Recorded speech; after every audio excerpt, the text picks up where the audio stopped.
эфире новости, в студии Надежда Саханская. Добрый вечер. В начале коротко о темах. Муниципальный режим ЧС ввели в Нерюнгринском районе из-за пожаров. На утро 26 июня в регионе действовали 11 возгораний. Навигация на реках Якутии вызывает опасения. Об этом заявили во время заседания комиссии по перевозке жизненно важных грузов. Осторожно, риск отравления. Роспотребнадзор по Якутии предупредил участников ИСЭХ Туймады. Ряд продуктов может быть опасен для здоровья. За прошедшие сутки в Якутии обнаружили 4 новых лесных пожара общей площадью более 10 гектаров в Верхневилюйском, Тампонском, Хангаласском и Мегино-Кангаласском районах. За это же время удалось ликвидировать 5 лесных пожаров. На начало суток продолжают действовать 11 возгораний общей площадью более 2500 гектаров. При этом их площадь увеличилась из-за сильного ветра. Также за сутки в Алекминском районе обнаружили и сразу потушили 1 лесной пожар. Обращаю особое внимание, что в эти дни в связи с введением особого противопожарного режима осуществляются патрульно-рейдовые мероприятия, в результате которых с начала сезона уже обнаружено 94 нарушения правил пожарной безопасности. В настоящее время выявлено 12 виновников лесных пожаров. В случае обнаружения огня призываем граждан незамедлительно сообщать в региональную диспетчерскую службу по телефонам 44 74 76, либо на единый номер лесной охраны по телефону 8 800 194 00. В селе Мата Мегино-Кангаласского района состоялось открытие новой пожарной части, которая станет важным шагом в обеспечении безопасности местных жителей. Пожарная часть будет обслуживать 2 наслега – село Мата и близлежащий населенный пункт Дайду, что значительно повысит уровень пожарной безопасности в районе и сократит время реагирования на чрезвычайные ситуации. Подразделение укомплектовано личным составом, пожарной техникой, включено в состав местного пожарно-спасательного гарнизона. Для личного состава созданы все условия для несения службы и обеспечения боевой готовности подразделения. Пожарная часть противопожарной службы республики в селе Матта Мегино-Кангаласского улуса создана во исполнение перечня поручений главы нашей республики Арсена Сергеевича Николаева и во исполнение решения министра по делам гражданской обороны и обеспечению безопасности жизнедеятельности населения республики Дмитрия Николаевича Лепчикова. Благодаря инициативе и перспективным планам развития поселения со стороны администрации Мегино-Кангаласского улуса и Мегуринского наслега. Навигация на реках Якутии вызывает опасения. Об этом заявили во время заседания комиссии по перевозке жизненно важных грузов. Судоходство в этом году началось на 10 дней позже, чем в 2025. Это сказалось на объемах грузоперевозок по водным артериям республики. С начала навигации было отгружено 268 тысяч тонн товаров, что составляет 26% от поставленного плана. По рекам было доставлено 204 тысячи тонн или 20%. На заседании отметили, что судоходство на малых реках подходит к концу. На Амге завоз окончен, на Вилюе грузоперевозки завершены на 90%. Самое трудное в этот период – это финансовая составляющая, для того, чтобы мы вопросы разрешали вовремя и продолжали работать. Но, к сожалению, финансовая часть у нас оставляет желать лучшего. Минфин региона работает с Министерством финансов Российской Федерации в части выделения дополнительного кредита в сумме 5 миллиардов для нужд республики по вопросам северного завоза. В Усть-Алданском улусе проходит форум «Забота о семье». В нем принимают участие сотрудники заречных филиалов комплексных центров социальной защиты населения, специалисты Министерства труда и социального развития республики. В течение 2 дней по нескольким площадкам и на пленарном заседании они обсудят дальнейшую деятельность центров и поделятся опытом работы своих учреждений. Приглашены наши ветераны службы, кто стоял у первых истоков. Первым директором был Матвеев Николай Николаевич. В этот период было проведено очень много работы, становление центра реабилитационного. Через этот центр прошли много семей, которые попали в трудную жизненную ситуацию, их дети. Наша цель форума сегодняшнего развить нашу дальнейшую деятельность. В Элтумене обсудили развитие молодежного предпринимательства в сельском хозяйстве. Особое внимание уделили успешным практикам, реализуемым в Якутии. В их числе опыт уникальной фермы первого героя труда Российской Федерации Михаила Готовцева, где на протяжении нескольких поколений ведется селекционная работа с чистопородным скотом, обеспечивающая рекордный надой молока. Также участники отметили эффективную модель кооперации в селе Кюндяи, где все жители объединены в сельский кооператив, реализующий до 30% своей продукции на внутреннем рынке поселения.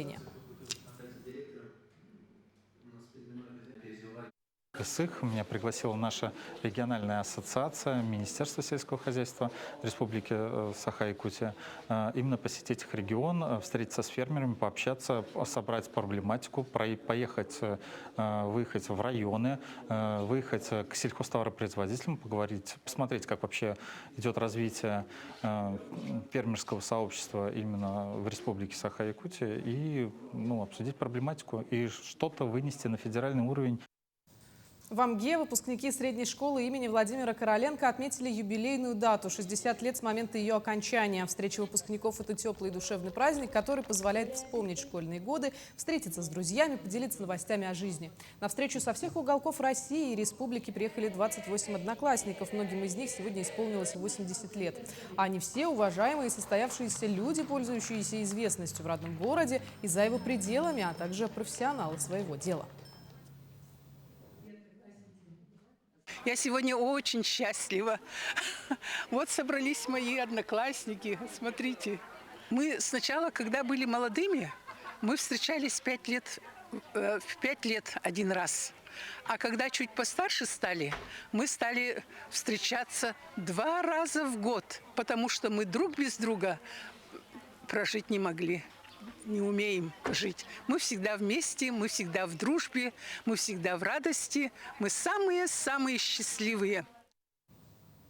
В красивую дату, 26 июня 2026 года, в поселке Хандыга состоялось сразу 7 церемоний бракосочетания. День стал особенным для 7 пар, которые решили официально зарегистрировать свои отношения именно в эту символичную дату.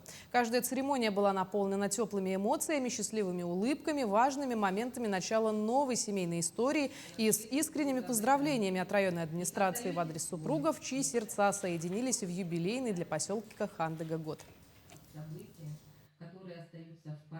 В год юбилея Тампонского района и юбилея поселка Хандыга сегодня, 26 июня 2026 года, для нас, для всех, значимый и радостный день. В Тампонском ЗАГСе сегодня зарегистрировали свой брак 7 пар молодоженов. И мы очень рады, что наши дети создают семьи в родном районе. Есть пара, которая подала заявление за год до сегодняшнего дня.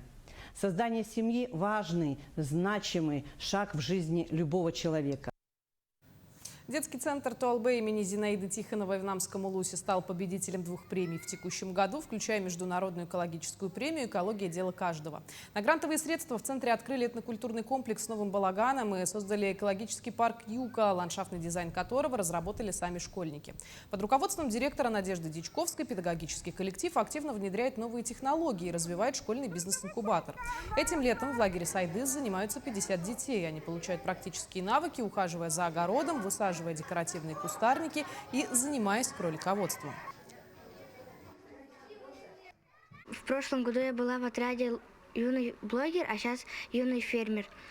Тут у нас 5 кроликов, и мы каждый день воду меняем и кормим их. Они очень любят картошку, капусту и морковь. За последний год стала нормой, что в нашем Улусе очень хорошо организована система грантов по поддержке.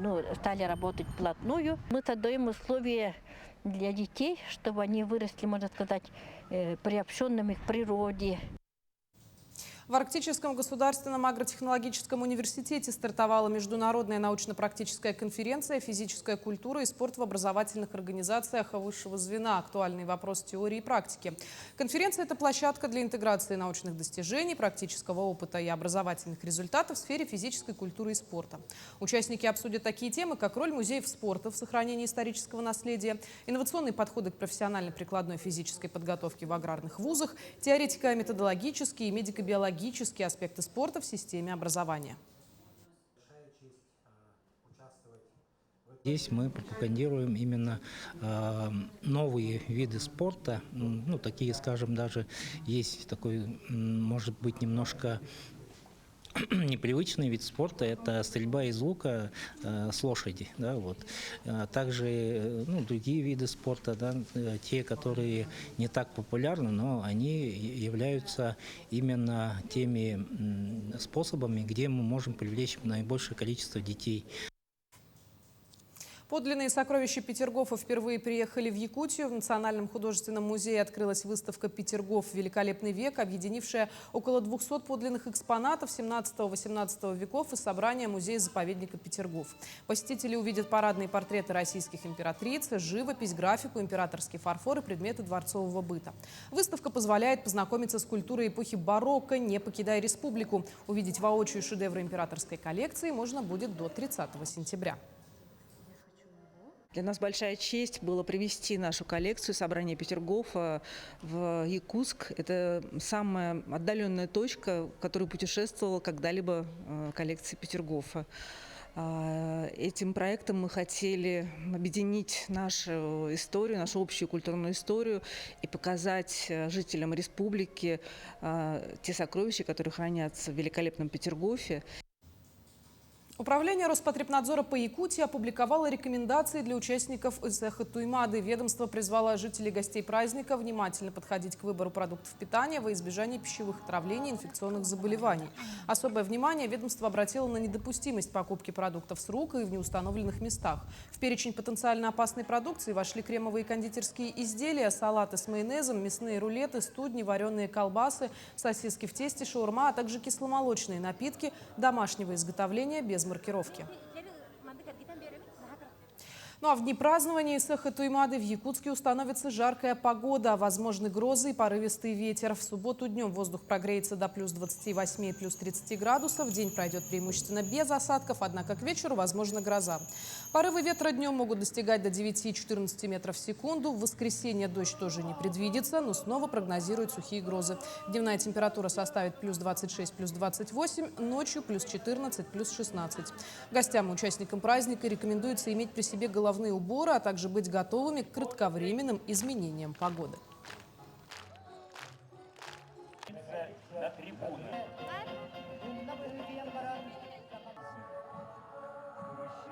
Это были все новости к этому часу. До встречи в итоговом выпуске новостей.